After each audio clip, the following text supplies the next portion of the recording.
দর্শক, আজ আপনাদের সাথে আছি আমি মনসুর আল মতিন। আজকে স্বাধীনতার ৫৫ বছরে বাংলাদেশ পদার্পণ করলো, সে নিয়ে আজকে কথা বলতে চাই। এত বছরের অর্জন, জুলাই পরবর্তী সম্ভাবনা, শঙ্কা, সবকিছু নিয়ে দুজন সম্মানিত অতিথি রয়েছেন আমাদের সাথে।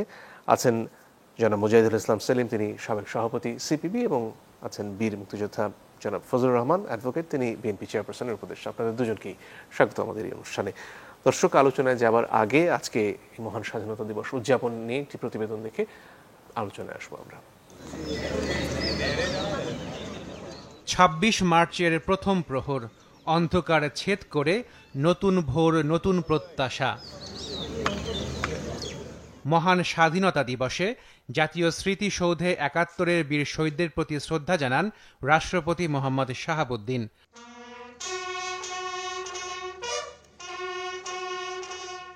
এরপর শ্রদ্ধা নিবেদন করেন অন্তর্বর্তী সরকারের প্রধান উপদেষ্টা ডক্টর মোহাম্মদ ইউনূস।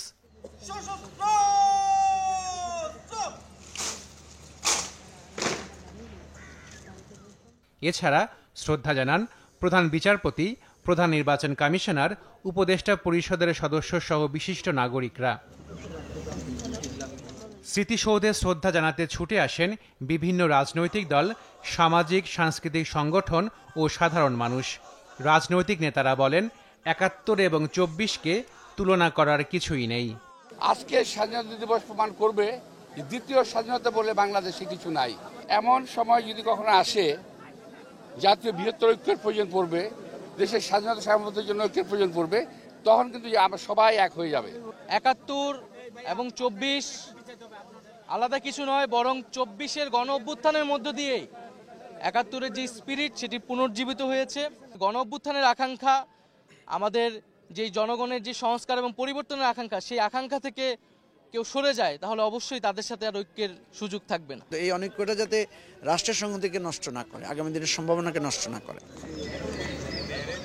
সরকারের উপদেষ্টারা বলেন, ২৪-এ গণ অভ্যুত্থান ৭১-এর স্বাধীনতাকে রক্ষা করেছে।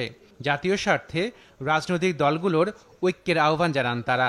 ২৪-এর গণ অভ্যুত্থান আবার একটি রক্তক্ষয়ী গণ অভ্যুত্থানের মধ্য দিয়ে ৭১ অর্জিত স্বাধীনতাকে আমরা রক্ষা করার যেই কঠিন লড়াই, সেই লড়াইয়ের একটা অন্যতম ধাপ হচ্ছে ২৪। জনগণকে আস্থায় যদি আনতে হয় তাহলে যে সংস্কারগুলোর দাবি জনগণের থেকে উঠে, সেগুলোর ক্ষেত্রে ঐক্যমতে না পৌঁছানোর কোনো সুযোগ নেই। গেল বছরের ৫ আগস্টের পরিবর্তিত পরিস্থিতিতে এবছর উদযাপিত হলো স্বাধীনতা দিবস। বাংলাদেশের সামনে এখন যে চ্যালেঞ্জ আছে, সেই চ্যালেঞ্জ মোকাবেলায় অন্তর্বর্তী সরকারের পাশাপাশি রাজনৈতিক দলগুলোর ভূমিকাই মুখ্য। দলীয় স্বার্থের ঊর্ধ্বে উঠে রাজনৈতিক দলগুলো ঐক্যমত্যে পৌঁছাবেন, এমনটাই প্রত্যাশা। জাতীয় স্মৃতিসৌধ থেকে আশাকিন প্রিন্স, চ্যানেল 24। শুরুতেই জনাব ফজলুর রহমান, আপনার কাছে আসতে চাই। ৫.৫ দশক একটা দীর্ঘ সময়, এবং এই দীর্ঘ সময়ে বাংলাদেশ নানান উত্থান পতনের মধ্য দিয়ে গেছে। জুলাইয়ের গণ অভ্যুত্থান নিশ্চয়ই এই উত্থান পতনের একটা গুরুত্বপূর্ণ অধ্যায়। এই সময় এসে যখন সংস্কার কমিশনগুলো আসলে নতুন করে বাংলাদেশ নিয়ে ভাবাচ্ছে আমাদেরকে, দেশের মানুষও ভাবছেন, রাজনৈতিক দলগুলো ভাবছে, সেখানে সম্ভাবনা কতটুকু দেখেন, আশঙ্কাগুলো কি আপনার কাছে? আপনাকে অসংখ্য ধন্যবাদ। বাংলাদেশের মানুষকে আমার সালাম, আসসালামু আলাইকুম। আমি আজকে খুব আনন্দিত। একে তো স্বাধীনতা দিবস, এবং স্বাধীনতা দিবসে আজকে আমি অনেকগুলো কথা বলেছি অনেক স্থানে, কিন্তু সর্বশেষ যেখানে কথা বলছি আপনার সঙ্গে, আমি যার সাথে আছি উনি বাংলাদেশের মুক্তিযুদ্ধের সময়ের নেতা। মুক্তিযুদ্ধের সময় উনি তৎকালীন পূর্ব পাকিস্তান ছাত্র ইউনিয়নের সাধারণ সম্পাদক ছিলেন,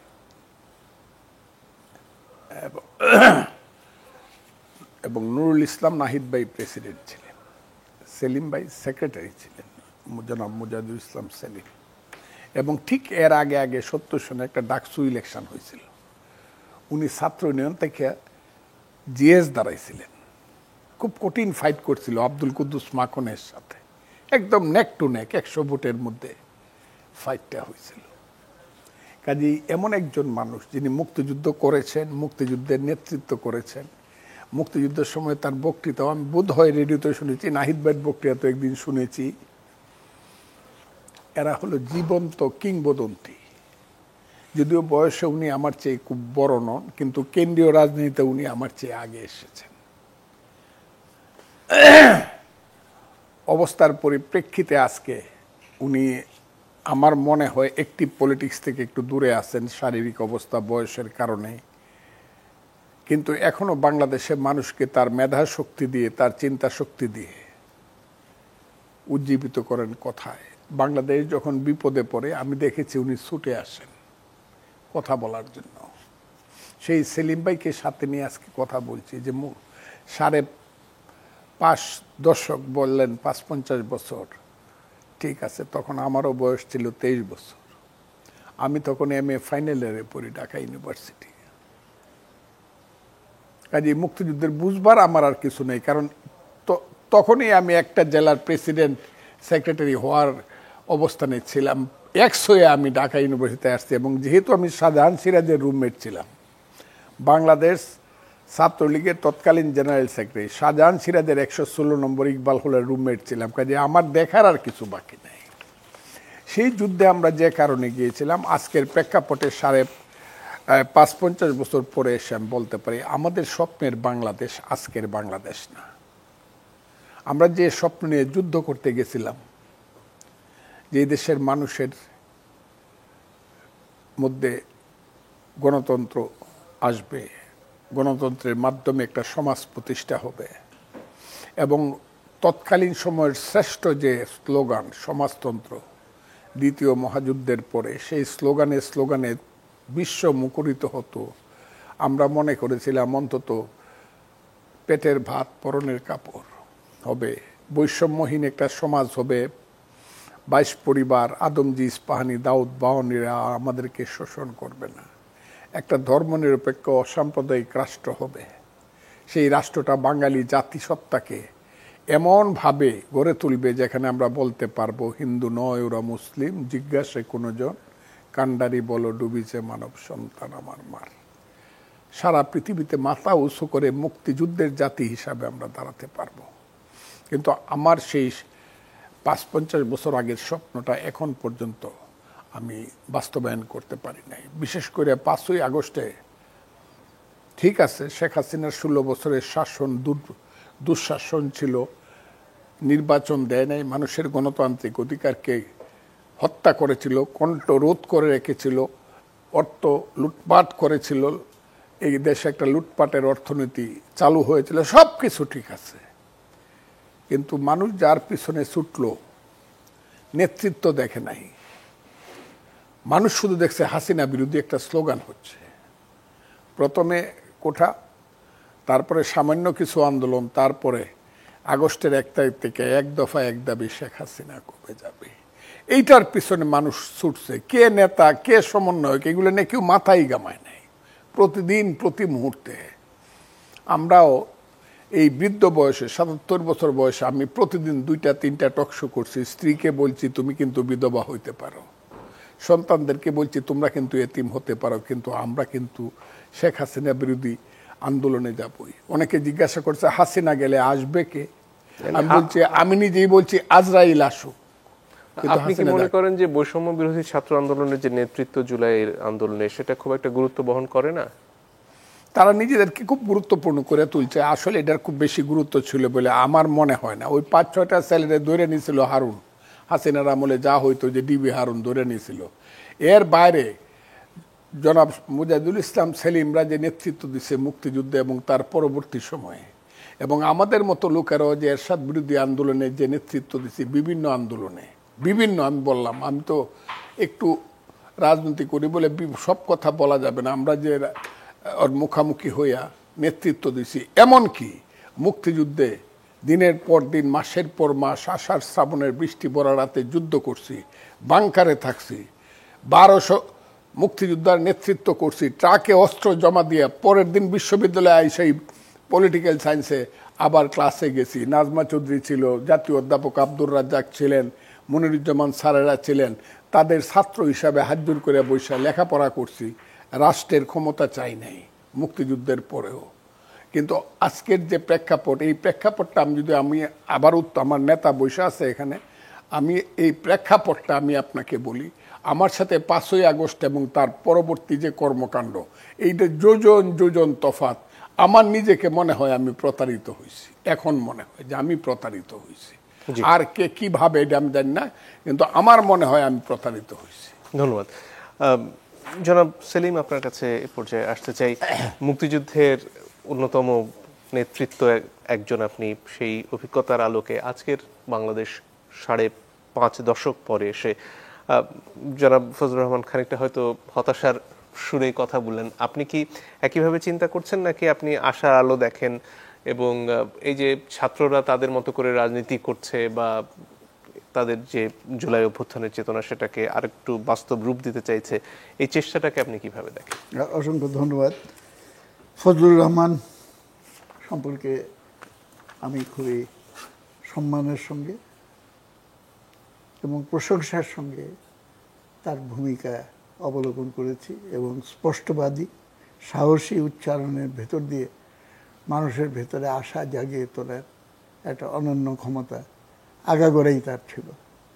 কঠিন পরিস্থিতির ভেতরেও ছাত্র আন্দোলনকে জীবন্ত রাখার জন্য যারা সংগ্রাম করেছে, ছাত্র ইউনিয়নের নেতারাও ছিল, ছাত্রলীগের নেতা হিসেবে ফজলু ছিল এবং সেই সময়কালের জাগরণের একটা অন্যতম অধিনায়ক হিসেবে ভূমিকা পালন করেছে।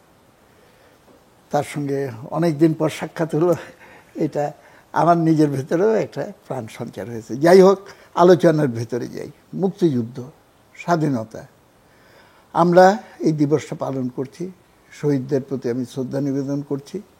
আমার অনুভূতি এটা সম্পর্কে আমি বলবো, একটা গান তখনও গাইতাম, এখনও গাওয়া হয় মুক্তিযুদ্ধ সম্পর্কে।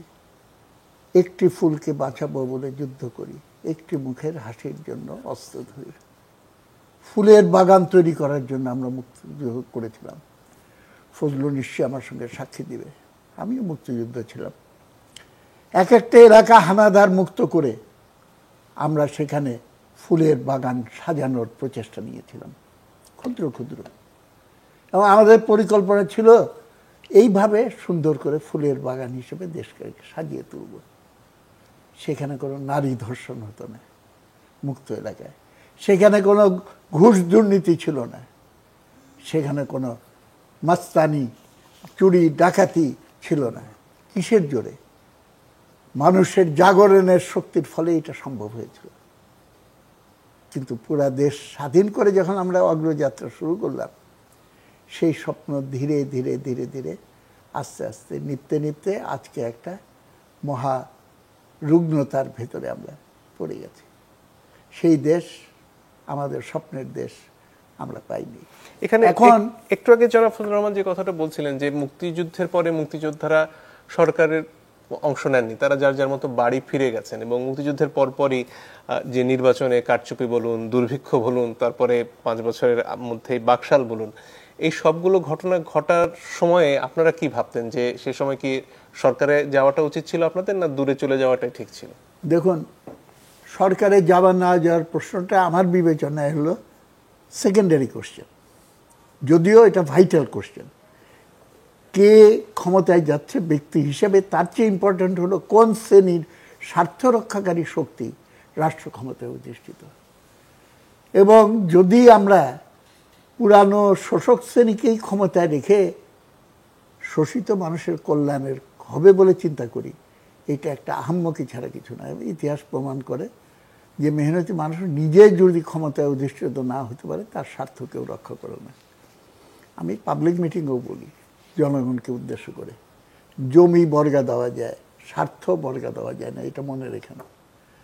হাসিনার কাছে স্বার্থ বর্গা রেখে আপনারা দেখেছেন, খালেদার কাছে স্বার্থ বর্গা রেখে একই হবে, ইউনুসের কাছে বর্গা রেখে আপনার নাকে তেল দিয়ে ঘুমাবেন একই হবে, আমার কাছে বর্গা দিয়েও যদি আপনার নাকে তেল দিয়ে ঘুমান কিচ্ছু হবে না।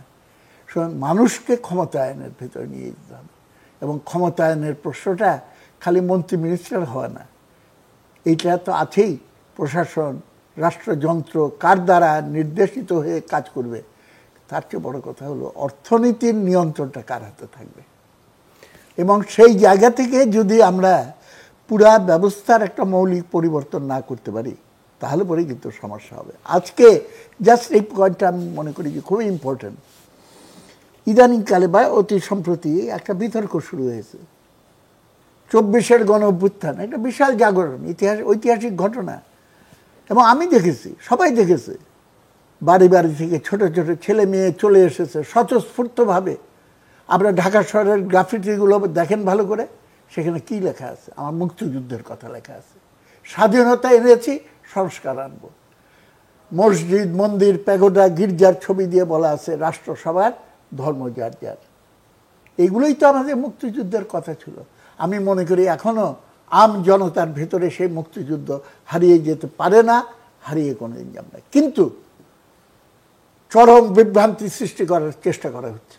আজকে দেখলাম নিউজে, আপনাদের দেখালেন একটু আগে, 24 আর 71। কোশ্চেনটা 24 আর 71-এর না।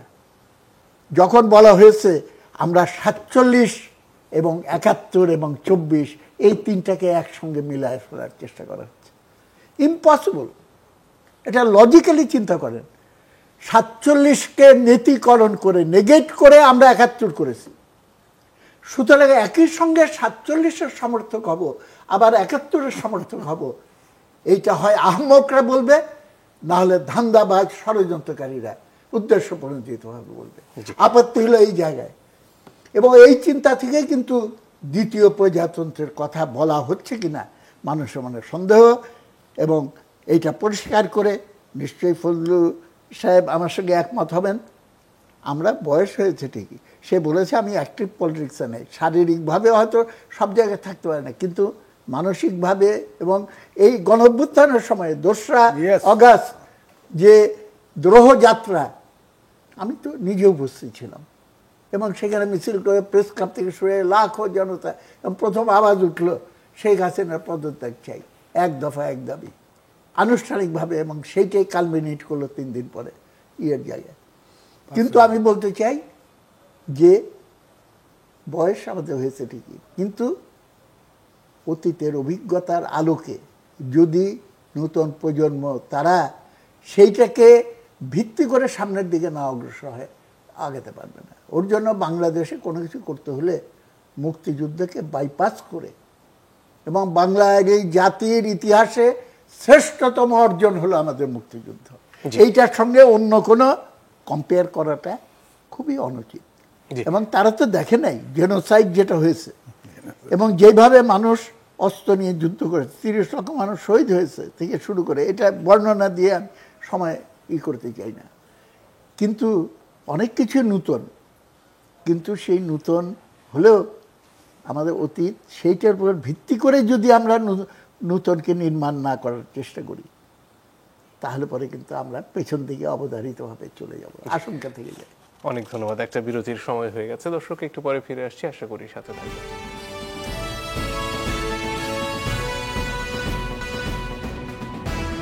দর্শক আপনারা দেখছেন ইস্পাহানি মির্জাপুর চা মুক্তবাগ। জনাব ফজলুর রহমান, আপনার কাছে যে প্রসঙ্গে ফিরে আসতে চাই, যেটা খানিকটা এর আগেও অবতারণা হয়েছে, মুক্তিযুদ্ধ তো হলো ভাতের জন্য, কাপড়ের জন্য, এবং দিনের শেষে মুক্তিযুদ্ধের পরে আসলে তাদের সেই আকাঙ্ক্ষা পূরণ হয়নি, আজকেও সেটা অধরাই থেকে গেছে, যেটা আপনি বলছিলেন। মুক্তিযুদ্ধের পরের সময়টাতে একটা বড় সম্ভাবনা তৈরি হয়েছিল, অনেকে বলেন সে সময় জাতীয় সরকার করার একটা সম্ভাবনা ছিল, সেটা যদি করা হতো হয়তো এর চেয়ে ভালো কিছু হতো। সেই সময়টায় ফিরে গেলে আসলে কোন জিনিসটা ভিন্নভাবে হলে ভালো হতো? আপনি প্রশ্নটা করছেন, একবার আমাকে বলছেন উনি খুব হতাশ কথা কইছে, আমিও হতাশাবাদী ব্যক্তি না, কিন্তু আমি এই বয়সে দাঁড়ায়ও কিন্তু যখন সাম্প্রদায়িকতার ঢেউ এবং মুক্তিযুদ্ধ বিরোধীদের ঢেউ যখন সব কিছু ভাঙিয়ে দিবে এইবার, তখন আমি কিন্তু এই হাতটা দাঁড়া করে কইছি, না রে এখনো জীবিত আছি। এটা বোধহয় দেখেন আপনারা ব্যাপারটা। আমি হতাশ ব্যক্তি না, অত্যন্ত সাহসিকতার সঙ্গে জীবন মৃত্যুর মুখোমুখি দাঁড়ায় কথা কই। আমি আপনাকে যে কথাটা বলবো যে মুক্তিযুদ্ধ, বঙ্গবন্ধু, এইসব নিয়ে প্রথম দিন থেকেই মুক্তিযুদ্ধ নিয়ে ষড়যন্ত্র ছিল, এটা এখন বোঝা যায়। 54 বছর যাবৎ যারা মুক্তিযুদ্ধে পরাজিত শক্তি ছিল, তারা নিজেদেরকে সংশোধন করে নাই মুক্তিযুদ্ধের পক্ষে, বরং মুক্তিযুদ্ধের যে গ্লানি, আত্মগ্লানির প্রতিশোধ নেওয়ার জন্য তারা গত 54 বছরে নিজেদেরকে তৈরি করছিল, তারই বহিঃপ্রকাশ হইল আজকের প্রেক্ষাপট। এটা অসম্ভব কথা ভাই, বাংলাদেশে যা হচ্ছে আপনারা তো বুঝতেছেন, অসম্ভব কথা। 25শে মার্চ 26শে মার্চ চলে গেল, 16ই ডিসেম্বর চলে গেল, একটা গান শুনলাম না, বিজয়ের সব কটা জানালা খুলে দেও না ওরা আসবে। 21শে ফেব্রুয়ারি চলে গেল, একদিনের জন্য কানে কিন্তু বাজলো না আমার ভাইয়ের রক্তে রাঙ্গানো, বরং 21শে ফেব্রুয়ারি মেলাটারে বানায় ফেললো এটা একটা ইস্তেমার মাঠ, জঙ্গিদের একটা কারখানা। 25শে 26শে মার্চ চলে গেল, ওই যে উনি বললেন একটি ফুলকে বাঁচাবো বলে যুদ্ধ করি, পূর্ব দিগন্তে সূর্য উঠেছে রক্ত লাল, অথবা পথের ক্লান্তি বলে স্নেহ ভরা কোলে তবু মা গো বল কবে শীতল হব, তীর হারাই ঢেউয়ের সাগর পাড়ি দেব রে, বাংলার সন্তান চলো সমানে সমান। আপনি বলেন আমরা একটা কথাও শুনবো না। জনাব রহমান, এই আয়োজনগুলো তো গত বছরগুলোতে আওয়ামী লীগের উদ্যোগে বিভিন্ন পাড়ায় মহল্লায় হতো, বিএনপির একটা মুক্তিযোদ্ধাদের দল হিসেবে এই আয়োজনগুলো করতে পারলো না? বিএনপির ব্যাপারটা আমি এখানে উত্তরটা দিতে পারবো না, এই কারণে মানে এই আয়োজনগুলো তো সবসময় রাজনৈতিক দলগুলো পাড়ায় মহল্লায় করে। আমার মনে হয় বিএনপি যেহেতু মুক্তিযুদ্ধ ছাড়া বিএনপির কোনো অস্তিত্ব থাকবে না। বিএনপি নেতারা কি মনে করবে আমি জানি না, কিন্তু মুক্তিযুদ্ধ না থাকলে জিয়াউর রহমান নাই। Who is major Zia? উনি তো অপরিচিত ব্যক্তি, উনি তো 27শে মার্চ আইসা I major Zia do hereby declare the independence, এইটা কয়ে মেজর জিয়ার সামনে আসলেন। কাজে মেজর জিয়ার নেতৃত্বেই তো বিএনপি। তো মুক্তিযুদ্ধ না থাকলে মেজর জিয়া থাকে না, আর মেজর জিয়া না থাকলে বিএনপি কি? বিএনপি থাকে না। এটা করা দরকার ছিল। আমি আপনাকে একটা কথা, আপনি কি বলছেন যে মুক্তিযুদ্ধকে ধারণ করায় বিএনপির খামতি আছে?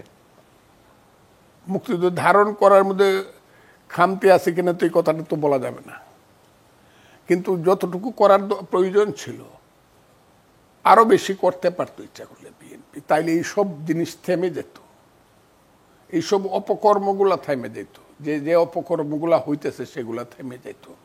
কেন করছে না বিএনপি? বাধাটা কোথায় কি মনে হয়?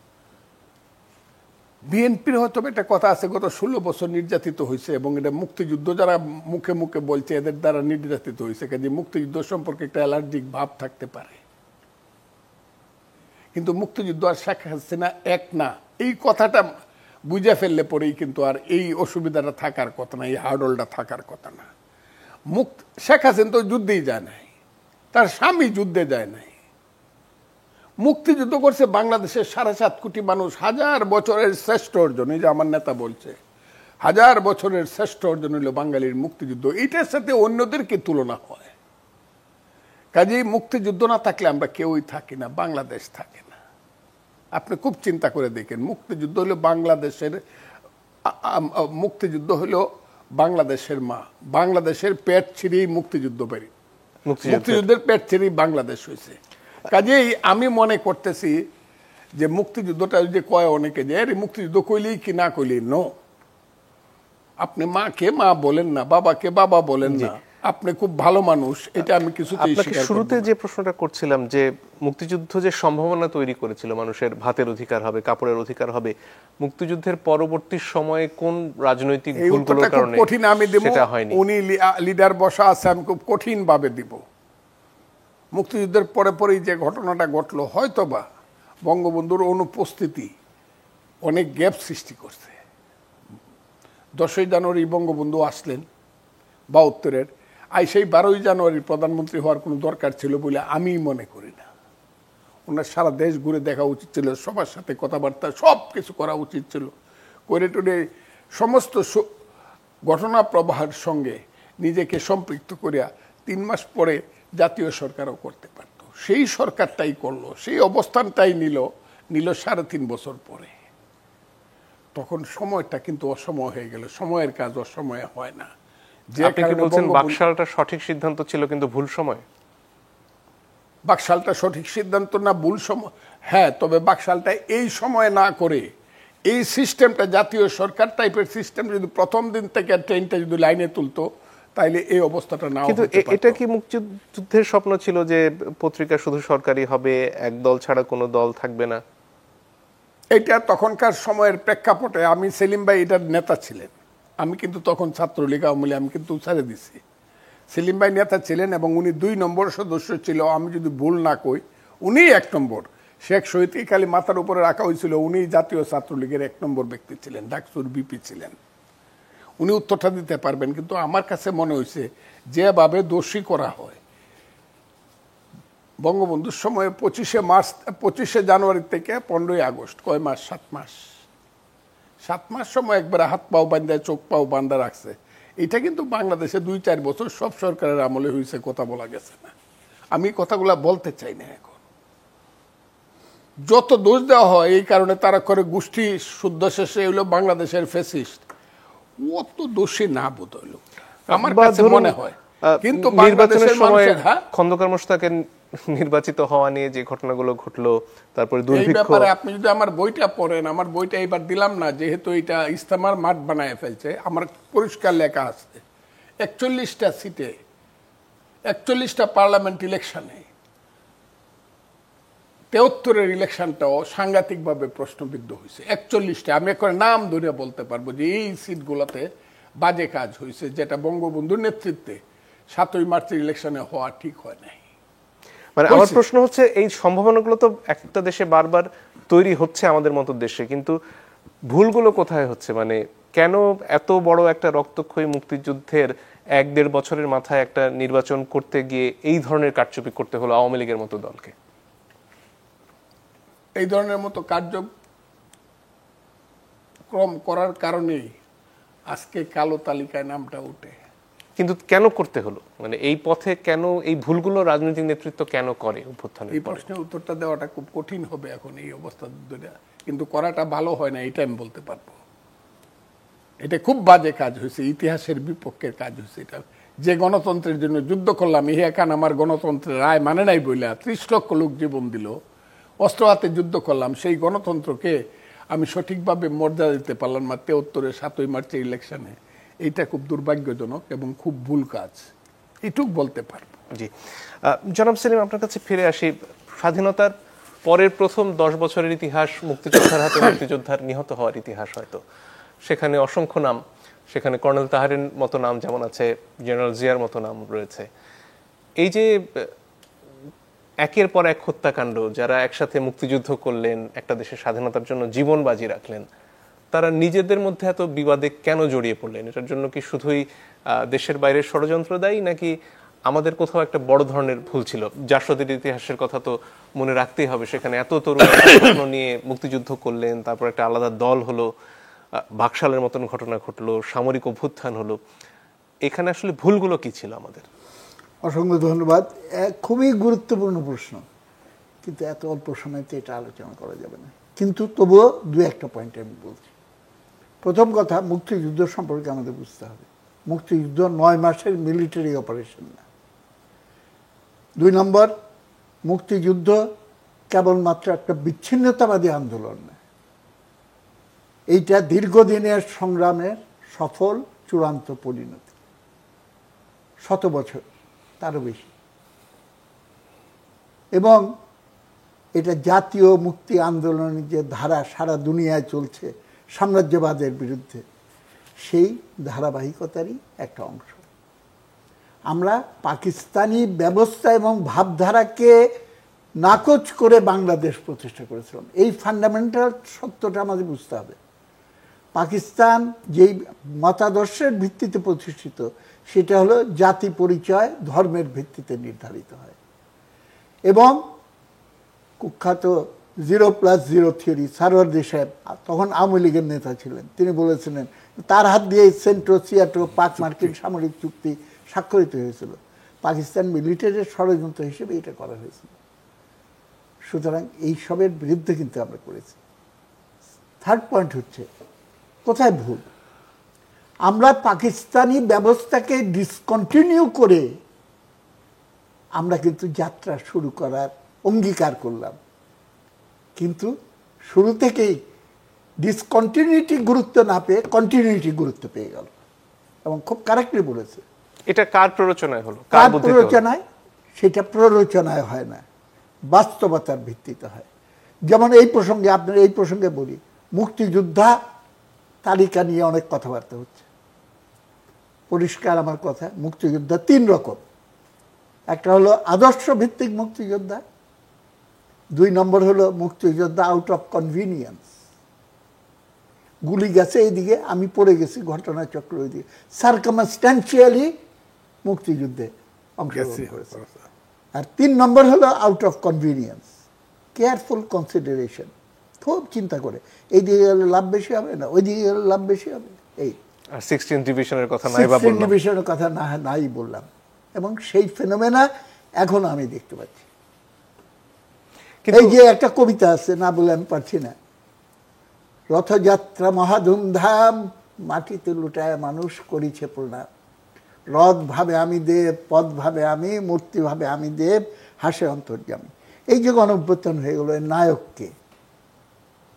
এও না, সেও না, তাইও না, এই গোষ্ঠীও না, আসল নায়ক হলো জনগণ। জনগণকে ভুলে যাওয়া হচ্ছে। এবং আমাদের মুক্তিযুদ্ধের পরের ভুলটা যদি জানতে চান, আমার মনে হয় প্রথমেই যে গলতটা হয়ে গেল, সেটা আমি ইনসিডেন্স ধরে পয়েন্ট আউট করব। তাজউদ্দিন সাহেব তখনও বঙ্গবন্ধু ফেরত আসেননি, তিনি বললেন এখন দেশ শাসন করবে মুক্তিযোদ্ধারা, মিলিশিয়া ক্যাম্প করলাম, আপনারা সবাই নাম লেখান। এবং আমরা সবাই নাম লেখালাম, এবং তিনি বললেন ডিসি হবে মুক্তিযুদ্ধের, ইঞ্জিনিয়ার হবে মুক্তিযোদ্ধাদের, অফিসার হবে সব মুক্তিযোদ্ধাদের ভেতর থেকে। That was a new structure. একটা বিপ্লবী পরিবর্তন করতে হলে নিউ স্ট্রাকচার গড়ে তুলতে হয় উইথ এ নিউ শ্রেণী বেসিস। তাহলে সেটা উল্টে গেল কিভাবে? উল্টে গেল, বঙ্গবন্ধু আসলেন, এসে প্রেসিডেন্ট ছিলেন, প্রেসিডেন্ট থেকে প্রাইম মিনিস্টার হলেন, পার্লামেন্টে আমরা দাবি করেছিলাম, অনুরোধ করেছিলাম যে বিপ্লবী সরকার করেন, বিপ্লবী সরকার। এবং এটা খালি রাজনৈতিক দল না, যারা মুক্তিযুদ্ধে অংশগ্রহণ করেছে সবাইকে নিয়ে বিপ্লবী সরকার করেন। তারপরে সেখান থেকে আমাদের স্বাধীনতা মুক্তিযুদ্ধকে কনসলিডেট করার পর তারপরে কিন্তু ব্রিটিশ পার্লামেন্টারি ডেমোক্রেটিক সিস্টেমের ধারা এত আকর্ষণীয়ভাবে এতদিন অনুসরণ করা হয়েছে যে সেইটার মোহ ছাড়তে পারল না। একটা উদাহরণ, সবাই চলে যাচ্ছে বলবো, তাও বলবো, বঙ্গবন্ধু একদিন বললেন, বঙ্গবন্ধু একদিন বললেন, সেলিম বিরাট কাজ করে আসছি, সমস্ত পরিত্যক্ত কারখানা আমি জাতীয়করণ করে দিয়েছি, এখনই না করলে তুমি তো এই ইয়েদেরকে, সচিবদেরকে চেনো না, আমলাতন্ত্র 2 দিন পরে আর করতে দিত না। আরেকটা কাজ করেছি, আমি সমস্ত অফিসারদের ডেকে বলে দিছি, আমার আওয়ামী লীগের কর্মীরা কষ্ট করেছে, জেল খেটেছে, ওদের দিকে একটু দেখেন, ব্যবসা বাণিজ্য দিয়েন। জানি না ভালোবেসে উনি বলেছেন কিনা, কিন্তু এটার ইমপ্লিকেশনটা কি? আওয়ামী লীগের ওই ত্যাগী কর্মীটা ব্যবসা বাণিজ্য পেলো, ওই যে লাইসেন্স পেলো, এক হাতে লাইসেন্স পেয়ে এক হাতে বিক্রি করে কাঁচা টাকার মালিক হয়ে গেল, নব্য ধনিক শ্রেণী তৈরি হলো। সুতরাং রাজনীতি বুঝতে হলে আপনাকে অর্থনীতি বুঝতে হবে। রাজনীতি হলো অর্থনীতির ঘনীভূত প্রকাশ। একটু আগে জনাব ফজলুর রহমান বাকশাল নিয়ে কথা বলছিলেন, সেখানে তো সিপিবি সহ আরো কয়েকটি রাজনৈতিক দল সমর্থন দিল। এই যে সব দল মিলে একটা দল হবে, কয়েকটা পত্রিকা বাদে আর পত্রিকা থাকবে না, এই যে সেই সময়ের যে সিদ্ধান্ত, সেটার পেছনে আপনাদের মাথায় কোন যুক্তিগুলো কাজ করেছিল এবং আজকে এত বছর পরে এসে সেই যুক্তিগুলোকে সঠিক মনে হয়? আমরা একাধিকবার বলেছি, আবার বলছি, কমিউনিস্ট পার্টি বাকশালকে সঠিক মনে করে নেই, তখনও করে নেই, এখনো মনে করে না। তবে বাইরে আমাদের বিবৃতি দিতে হয়েছিল। অনেকে বলে কমিউনিস্ট পার্টি দল উঠায় দিয়ে বাকশালে একীভূত হয়ে গেছিল, কারেক্ট না। কমিউনিস্ট পার্টি কেন দিতে হয়েছিল? কেন দিতে হয়েছিল? কেন একটা সরকারি আইন হয়ে গেল।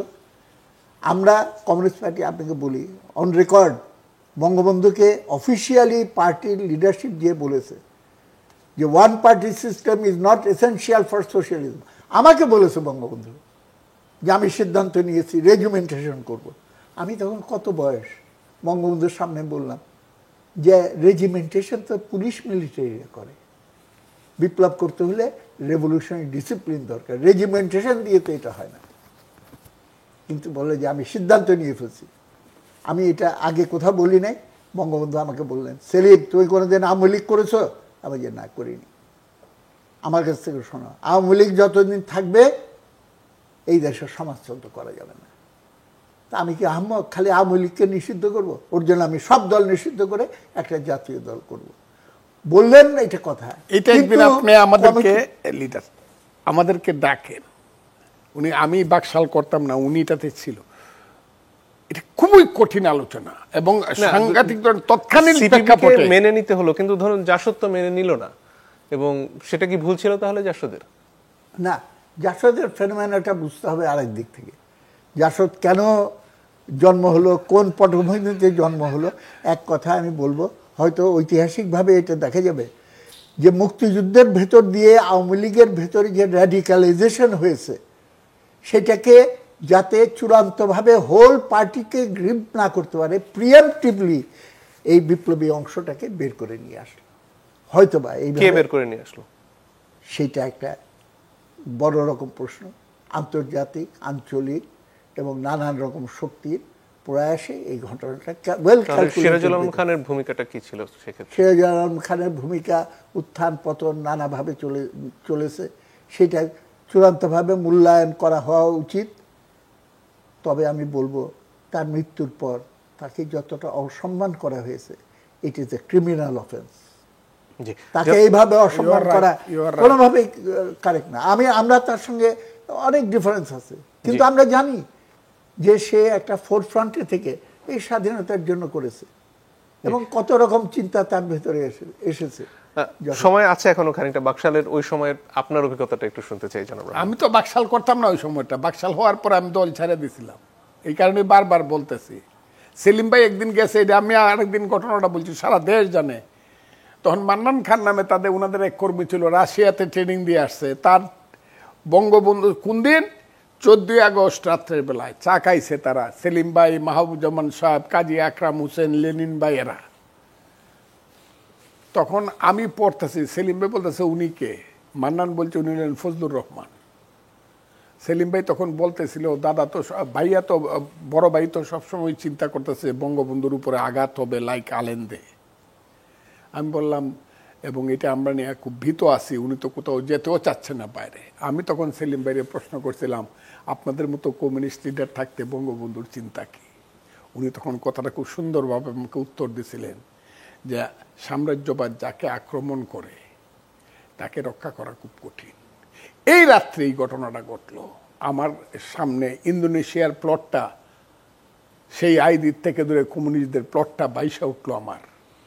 আগের রাত্রে আলাপ করছি, 12:30টার সময় ওনারা চা খায়, আবার ইকবাল হলের যে ওটা গেস্ট রুমটা, এটাই ছিল তাদের মূল নেতাদের মূল জায়গা, এখানে বঙ্গবন্ধু আসবেন, তারা এটা রেখে সিকিউরিটি রুম করছিল।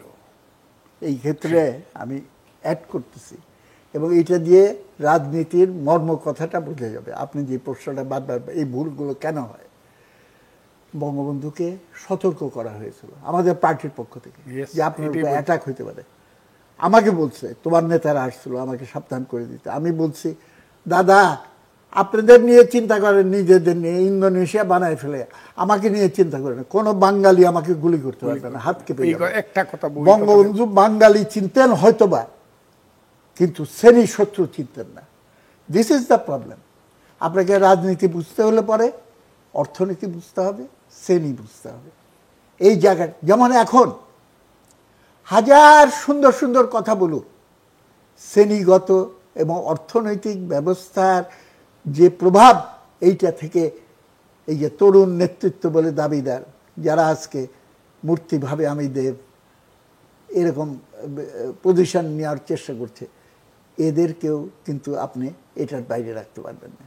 আমি ডাকসুর ভিপি ছিলাম, বললো রিক্সায় চড়তাম, ট্রেনে যাতায়াত করতাম, এখন মার্সিডিজ গাড়ি চলে কিভাবে, BMW চলে কিভাবে, রূপায়ণের ভেতরে ফ্রি সিট পায় কিভাবে, এস আলম কিভাবে কাকে টাকা দিচ্ছে, এগুলো সব খবর বেরোচ্ছে না। হেলিকপ্টারে করে মুভ করে কিভাবে, বলে যে আমি ভালোবেসে আমাকে যদি কেউ দেয় তা আমি কি রিফিউজ করতে পারি? কিংবা আমাকে বললো যে আওয়ামী লীগ আর বিএনপির সঙ্গে কম্পিট করতে হলে যে নতুন দল হয়েছে সেরকম জাঁকজমক নিয়ে যদি আমরা না দাঁড়াই তাহলে কে আমাদেরকে পুষবে? তো এইগুলোর কম্পিটিশনে পারবে, করতে পারে। সেটা বৈষম্যের মানে কি? বৈষম্য দূর করতে দুই রকম অর্থ হইতে পারে। একটা অর্থ হলো ও লুটপাট করতো, আমি করতে পারি নাই। এই ক্ষেত্রে খালি একটা গোষ্ঠী কেন লুটপাট করবে? লুটপাটে বৈষম্য দূর করো। আরেকটা হইতে পারে 99% বনাম 1%, সেই বৈষম্য দূর করা। জি জি। জন ফজলুর রহমান, আপনার কাছে ফিরে আসতে চাই। এর পরের সময়টায় 75-এর পরে কর্নেল তাহেরের বিচার এবং ফাঁসি, তারপর জেনারেল জিয়াউর রহমানের হত্যাকাণ্ড, এরপর জেনারেল মঞ্জুর মারা গেলেন নৃশংসভাবে। এই ঘটনাগুলো, এরা তো সবাই মুক্তিযুদ্ধের একেবারে সামনের সারির নেতৃত্ব দানকারী যোদ্ধা, এরপরে কি হলো, সমস্যাটা কোথায় হয়ে গেল? ওদের সমস্যাটা আমার ধারণা 1973 সন থেকে কিন্তু রিপেট্রিয়েট আর্মি অফিসাররা আসতে শুরু করলো বাংলাদেশে, এবং বঙ্গবন্ধু সরকার তাদেরকে পুনর্বাসন দিল, কিন্তু সঠিকভাবে মর্যাদাটা দিল না। মুক্তিযোদ্ধা অফিসারদেরকে 2 বছর সিনিয়রিটি দিল, কিন্তু তাদেরকে সেই সিনিয়রিটিও দিল না। কাজে যে লোকটা মেজর ছিল এখানে পাকিস্তানে, আর বাংলাদেশে যে মুক্তিযুদ্ধের সময় ক্যাপ্টেন ছিল, আইসা দেখলো ও কর্নেল হয়ে গেছে কিন্তু আমি মেজরই রয়ে গেছি। এই একটা প্রতিহিংসা পরায়ণতা ছিল, এই দ্বন্দ্বটা ছিল। 1 2 নম্বর হলো তাদের মধ্যে এক ধরনের মুক্তিযোদ্ধাদের যে আচার আচরণ, চলাফেরা, তাদের যে আউটলুক, সব কিছুর মধ্যে একটা ষড়যন্ত্রের একটা মানে ষড়যন্ত্র করে তাদের নিজেদের মধ্যে মুক্তিযোদ্ধাদেরকে ধ্বংস করার একটা পরিকল্পনা সেখানেও ছিল। এটা হলো ভিতরের ব্যাপারটা, আর্মির ভিতরের ব্যাপারটা। এরশাদ সাহেব আসলেন, উনি আইসাই প্রথম, কিন্তু এরা তো একজন অপরের বিরুদ্ধে, মুক্তিযোদ্ধারাই তো মুক্তিযুদ্ধের বিরুদ্ধে দাঁড়িয়ে যাচ্ছে। এটা তো করলো কারা? আমি তো ওই কথাটাই বলছি। সেটা কি প্রক্রিয়া করলেন তারা? তারা করলো, তারা তাদের মধ্যে মিশে গেল, তারা অনেক কিছু করতে পারছে। এখানে ভুল ছিলই। বঙ্গবন্ধু আইসা বলল যে মুজিবনগর সরকারে যারা চাকরি করছে তারা যারা পূর্ব পাকিস্তান সরকারে ছিল তাদের সঙ্গে একীভূত হবে, কিন্তু ঠিক উল্টাটা হওয়া উচিত ছিল বলে আমি মনে করি।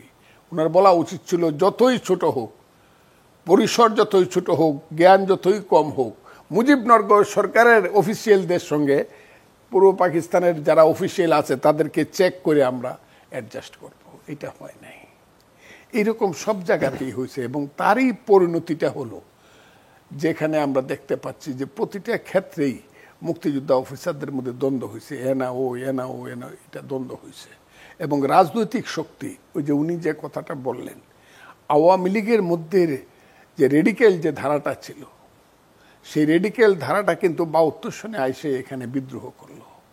কি কারণে করলো, কেন করলো সেটা আমি বলতে পারি, কিন্তু এখানে বইলে আমি সময়টাও করতে চাই না।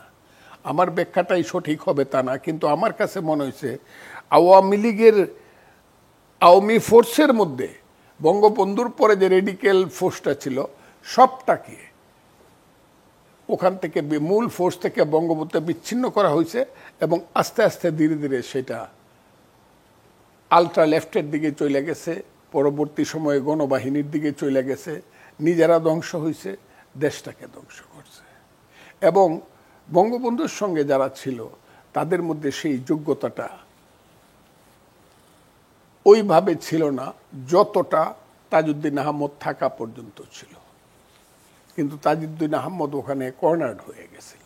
এই কারণে কর্নার্ড হয়ে গেছিল যে বঙ্গবন্ধু, তার পরিবার এবং ওই যে মুস্তাক বাহিনী, এই সব মিলে আওয়ামী লীগের যতটুকু রেডিক্যাল ফোর্স ছিল তাদেরকে কোণঠাসা করে ফেললো, এবং আলটিমেটলি 74 সনের সেপ্টেম্বর মাসে Tajuddin Ahmad is to depart with his all forces. যে কারণে দেখা গেল যে বঙ্গবন্ধু যখন আঘাত আসলো তখন বঙ্গবন্ধু সবচেয়ে অসহায় ব্যক্তি। এই জায়গাগুলো হয়েছে। এরপরে জিয়াউর রহমান সাহেব আসলেন। জিয়াউর রহমান সাহেব আসার পরে পাল্টা অনেকগুলো হইলো। উনি তার যোগ্যতা দিয়ে থামানোর চেষ্টা করলেন, কিন্তু আলটিমেটলি ফেইল্ড। এবং এটা আসছে নিজেদের ভিতর থেকে। M A Manjur, general Khaled Mosharraf তো এর মধ্যে নিহত হলেন। জেনারেল খালেদ মোশাররফ তো এই নিজেদের মধ্যে জিনিসটা হলেন। কাজেই এটা এখন আর আমি কল্পনা করতে, কারণ আমি সবরে চিনতাম। General Khaled Mosharraf, colonel Haider, very brilliant, আমার আত্মীয় কিশোরগঞ্জের কর্নেল হায়দার, বীরত্ব। মুক্তিযুদ্ধ আমার মনে হয় অভিশপ্ত। এই সমস্ত লোকগুলোকে আমাদের কাছ থেকে নিয়ে গেল, নিজেরা যুদ্ধ করে শেষ হইল। জিয়াউর রহমান মারা গেল, এম এ মঞ্জুর নিহত হইল, সব শেষ হয়ে গেল। জি জনাব সেলিম, এই যে কথাটা প্রচলিত যে একটা বিপ্লব তার সন্তানদের সবার আগে ধ্বংস করেন, সেটাই কি অবধারিত, না এখান থেকে বাঁচার কোনো রাস্তা আছে? না, আমার মনে হয় না এটা অবধারিত। আমাদের ঐতিহাসিকভাবে যদি আমরা দেখি, বিপ্লবের পরিস্থিতি সৃষ্টি হয় মানুষের ইচ্ছা নিরপেক্ষভাবে, কিন্তু সম্ভাবনা তৈরি হলেই সেটা বাস্তবায়িত হবে তা না। সেটার একটা অ্যাক্টিভ সচেতন শক্তি লাগে। এটা হলো সমাজের ভেতরে চেতনার বিকাশটা হয় অসমভাবে। অসম বিকাশের কারণে সবসময় একটা অগ্রবাহিনী থাকে। অগ্রবাহিনী যদি বেশি অগ্রসর হয়ে যায় তাহলে জনগাথা থেকে বিচ্ছিন্ন হয়ে যাবে। আবার যদি একটু আগে না থাকে তাহলে জনগণের পেছনে পেছনে চললে সে জনগণের লেজুর হয়ে থাকবে এবং চলতি হাওয়া তাকে টেনে নিয়ে যাবে সেই পুরানো ব্যবস্থার দিকে। এবং আমাদের এখানে আমরা এইটা বলতে পারবো যে মুক্তিযুদ্ধের ভেতর দিয়ে যে সম্ভাবনা তৈরি হয়েছিল সেটাকে বাস্তবায়ন করার জন্য উপযুক্ত প্রস্তুতি, ক্ষেত্র প্রস্তুত ছিল অসম্পূর্ণ। মুক্তিযুদ্ধের এক্সপ্লেনেশন আমরা দেখেছি, আমাদের বাংলাদেশের স্বাধীনতা দরকার, কেন? এক্সপ্লেনেশন হলো লাহোর রেজলিউশনের পরিপূর্ণ বাস্তবায়ন করছে না। লাহোর রেজলিউশন কি? লাহোর রেজলিউশন হলো মুসলমানরা একটা জাতি এবং সেখানে স্টেটস প্লুরাল ছিল, স্টেটস না স্টেট, স্টেটস। সুতরাং আমি গোজামিল দিয়ে তো এই চেতনা তৈরি হয় না। এবং অন্যদিকে আমরা দেখতে পাবো হোল মুক্তিযোদ্ধাকে আওয়ামী ন্যারেটিভ ওয়াজ এ রং ন্যারেটিভ এবং একমাত্র এক ব্যক্তির হাতেই সমস্ত কিছু হয়েছে। মুজিবের ছবি নামানো হয়েছে, আমি এটাকে কারেক্ট মনে করি না। কারেক্ট হতো মুজিবের পাশে ভাসানীর ছবি নাই কেন, ওসমানীর ছবি, তাজউদ্দিনের ছবি নাই কেন, জিয়া রহমানের ছবি, মনি সিংয়ের ছবি নাই কেন? আমাদের ইতিহাস আওয়ামী ন্যারেটিভের কবর দিতে গিয়ে সেই অজুহাতে যদি মুক্তিযুদ্ধকে কবর দেওয়ার চেষ্টা করে, ইতিহাস সেটা বরদাস্ত করবে না। অনেক ধন্যবাদ আপনাদের দুজনকেই। দর্শক, আপনাদেরকে ধন্যবাদ জানিয়ে আজকের মতো বিদায় নিচ্ছি।